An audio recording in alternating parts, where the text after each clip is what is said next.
स्वराज्य दर्शन आपल्या हक्काचे न्यूज चॅनल। रामदास कदम यांनी सुनील तटकरे आणि राष्ट्रवादीवर टीका करण्याआधी स्वतः एकनिष्ठ आहे का हे पाहावे। मधुकर पाटील।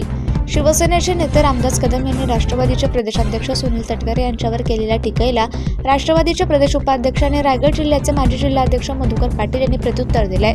रामदास कदम यांनी स्वतः मातोश्रीजवळ एकनिष्ठ राहता आले का हे तपासावे। शरद पवार हे दोन्ही राष्ट्रवादीचे दैवत आहे, ते काल होते आणि आजही आहेत, अशा शब्दात त्यांनी कदम यांचा समाचार घेतलाय। शरद पवार यांच्या बाबतीत आमचं प्रेम आहे। सुनील तटकरे यांनी सुनेत्रा पवार यांच्या शपथविधीसाठी एकट्यानं काही निर्णय घेतला नाही, हा निर्णय संघटनेनं घेतलाय। हा एकमुखी निर्णय नाही, त्यामुळे रामदास कदम यांनी काहीच बोलण्याची आवश्यकता नाही। सुनील तटकरे हे काही लहान व्यक्ती नाहीत, ते आमचे उमगते नेतृत्व आहे। प्रतिनिधी सुदर्शन कोटकर। अजितदादांच्या दुःखद निधनानंतर ज्या पद्धतीने महाराष्ट्रात आता राजकारण सुरू आहे, त्याच्यामुळे पवारसाहेब हे दोन्ही राष्ट्रवादींचे दैवत काल होते, आज आहेत, उद्याही राहतील।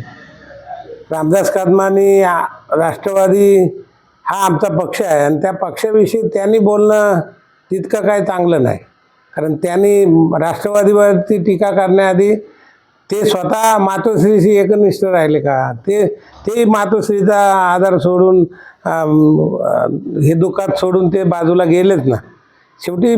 आणि आमचा पक्ष हा स्वतःचा राष्ट्रवादी काँग्रेस पक्ष आमचा पक्षाची एक घटना आहे। अजितदादांवरती विश्वास ठेवणार आहेत। पवारसाहेबांच्या विषयी प्रत्येकाला प्रेम आहे, आज होता उद्याही राहील। आणि वहिनींनी शपथ घेतली ती पक्षाचा संघटित निर्णय आहे, त्याच्यामुळे ते साहेबांवरती आरोप करण्यासारखं त्याच्यामध्ये काय नाही। साहेब काही एकटे नाही आहेत, सगळे 38 आमदार खासदार राज्यसभेचे असतील, ते स्वतः खासदार आहेत, पक्षाचे सगळे नेते त्या ठिकाणी हजर होते।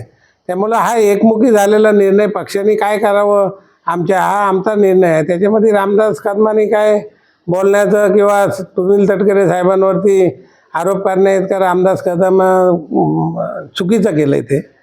ते स्वतः मातोश्रीला आणि उद्धव ठाकरेंना सोडून गेले, त्या पद्धतीने काय सुनील तटकरे त्यांच्या इतके लहान नक्कीच नाहीत। सुनील तटकरे एक आमच्या पक्षाचे अध्यक्ष आणि एक चांगलं उमदं नेतृत्व आहे, त्याच्यामुळं त्याच्यावरती आता कुठंतरी काय करावं म्हणून हे आरोप होतात। स्वराज्य दर्शन आपल्या हक्काचे न्यूज चॅनल।